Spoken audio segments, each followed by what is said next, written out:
Latest intel on Auburn's second scrimmage. What's going on? What did Alex Gulch have to say? And much more coming up on the Auburn Tigers.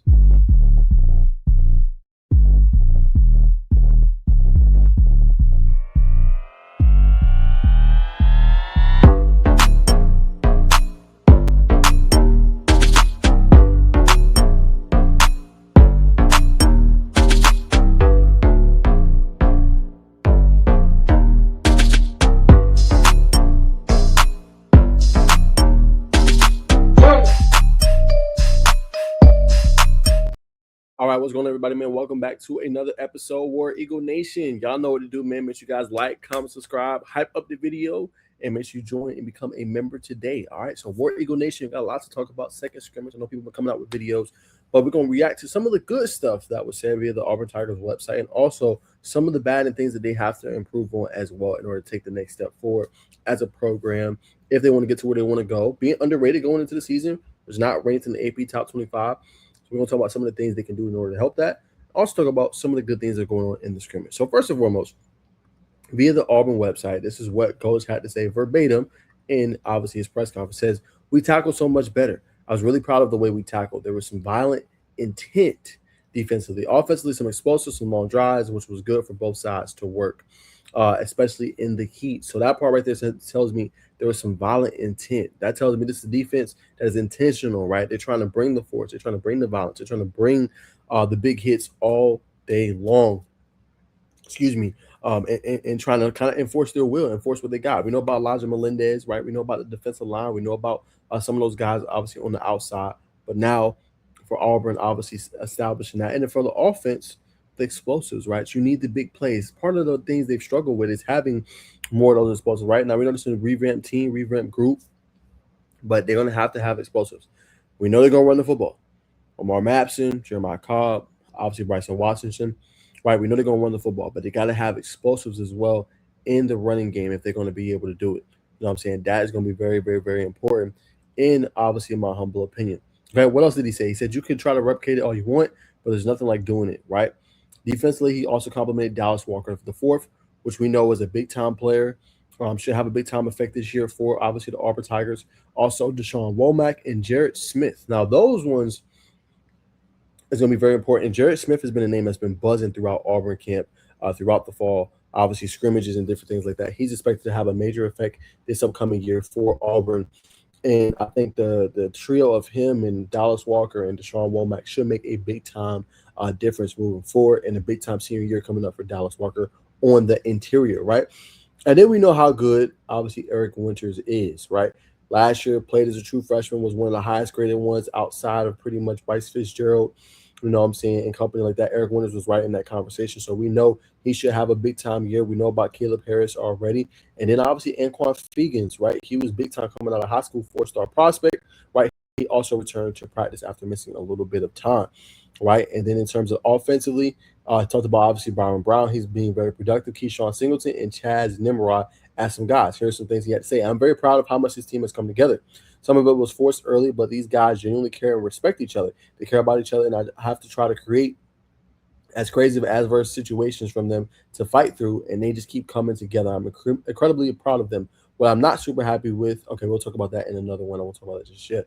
That'll be in obviously the bad part. So the reason why teams win is because they're focused. Play to play, series to series, quarter to quarter, but focus throughout this week. That's the hardest thing to do. Can you get a group of guys, young men, to be worried about the team, their process, and everything that goes into preparing for a game? That's really hard to do, and it takes a level of maturity, a level of grit, a level of commitment, and a level of sacrifice in order to do so. So I think the positives coming out of, obviously, this camp is, right, they took steps forward, right? They didn't make it about themselves. They came together as one, as a unit, as a team, as a squad, right? And the reason that is important for Auburn is because you don't want a whole bunch of individuals playing football, right? You have to be collectively as a team, because when you're going through those battles, you're playing the Alabamas, or, you know what I'm saying, you're playing some of these big-time teams like Georgia and the SEC, right? You're going to have different moments of the game where you're struggling, where you can't get nothing going, where, you know, in the first half, you might not score but 3 points, right? How do you come together in the second half in order to kind of overcome those things? That's going to be very important for this Auburn Tigers group if they want to get back into the kind of that relevance of the national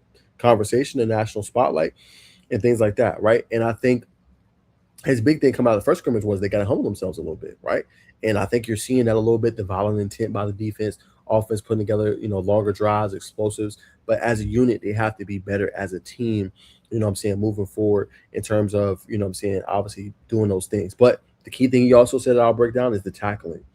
Tackling was a big component that he obviously talked about in that situation that they did a lot better on, and being able to make those plays defensively and being able to, wrap those guys up. It's going to be important, right? Because it don't get no easy for Auburn, right? You're playing Baylor, while yes, the head coach is on the hot seat, while yes, their head coach has been having some issues and some problems, you're still going to be in the situation, in the scenario where, you're going to have to figure those things out and be able to make those plays. And that's still going to be a big game that has a lot of eyes on it, right? While it might not be a ranked matchup, that still could be a big time win come, November, December, depending on how wide open Big 12. Okay. So those are some of the positives. Brown continue to come along. We know about Chaz Nimrod. We know about Keyshawn Singleton. Those boys continue to be good, continue to do things they need to do in order to stand out and make those type of plays.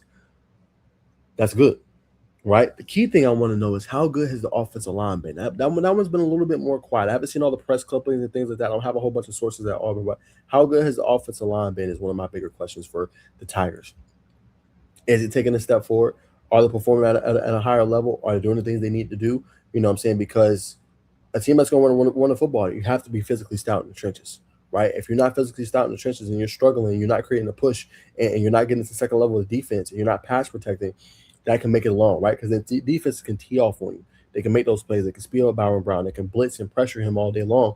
But if you have a good running game, which stems from a good offensive line, that makes his job that much easier. You have to play action, tight ends you can hit, and all that good stuff, man. So I'm curious to see how this offensive line is going to continue to perform moving forward, and if they can take major steps forward. Okay, so that's the good. Let's talk about a little bit of the bad and what he had to say. We almost talked about it earlier, but I want to be able to talk about that. One of the bigger concerns right now for obviously the Auburn Tigers. All right, he says we're not very good right now on both sides of the ball. We're truly recognizing situational football and the guys taking control of it, Cola said. What I mean by that is just simply understanding where it is rather than just playing the next play. Where are we? What is the situation? What are we trying to do? That takes time, and that takes the play callers being on the same page with the guys. Okay. He says, okay, hold on. He says again. Okay, so we're super young in some spots, some key spots. And so again, the emphasis on the next 2 days, I do believe the intent is getting close to right. I do believe physicality is getting close, obviously, to right. Okay, so that's the big thing there. Understanding situationally. And if I had to peel back the layers of what he's trying to say is, okay, if we are in the red zone, the 20-yard line, let's say it is third down, let's not take a sack, right? Okay, if we have to settle for a field goal, cool. But let's not take ourselves out of field goal range, you know what I'm saying, based off a sack or a offensive pass interference, which is a rule now that being college football, or a stupid play. Let's be very smart about what the hell we're doing. And let's be very intentional about what we're doing as well. So I think that's number one. I think number two is, you know what I'm saying, knowing the time clock management, right? Knowing that, okay, hey, we're in this situation. We also have to make sure this is just me inferring, right? It's not what he said. I'm just inferring. You know what I'm saying? Being in a situation basically where we look at the situation and it's like, okay, right, 2 minutes. Okay, we got to get points here, right? We have to be smart and know what the clock is. Okay, oh shoot, we only got 30 seconds left, one timeout. Like knowing those things, you know what I'm saying, that we're dealing with those scenarios and situations that we're going to see when we play football on Saturdays, right? And I think the last thing he's talking about when he's talking about situation football, taking care of the ball, knowing where we're at. Okay, if we are in their territory, we are in more than position in order to get some points. Let's be smart with the football. Let's not have fumbles. Let's not have turnovers and interceptions. Let's make sure we find a way on this drive coming up to get points out of it somehow, some way. I think those are the major things he's talking about when he says situational football, being smart. But like he said, there's a lot of youth in here, right? Yes, there's veterans he went and got, but there's youth, right? Eric Winters is good.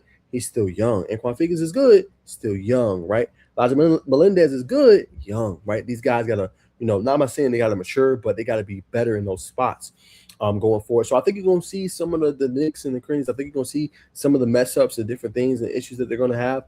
But I think for this Auburn group, it's all about just how you overcome the adversity, being right situationally, and allowing some of those ups and downs, right? For Auburn fans, you might have to temper your expectations just a little bit.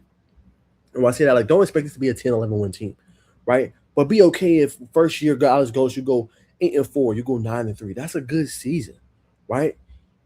I think that's a good season with this group with young guys and talent there and different things like that. They're going to attract more guys. They're going to get more recruits in there. I think you have to temper the expectations. They're already recruiting at a very high level, but temper the expectations just a little bit, and I guarantee you'll come and you'll be happy, you'll be satisfied with what this group and this team can do. And I think they're gonna shock some people this year. They're my sleeper in the SEC.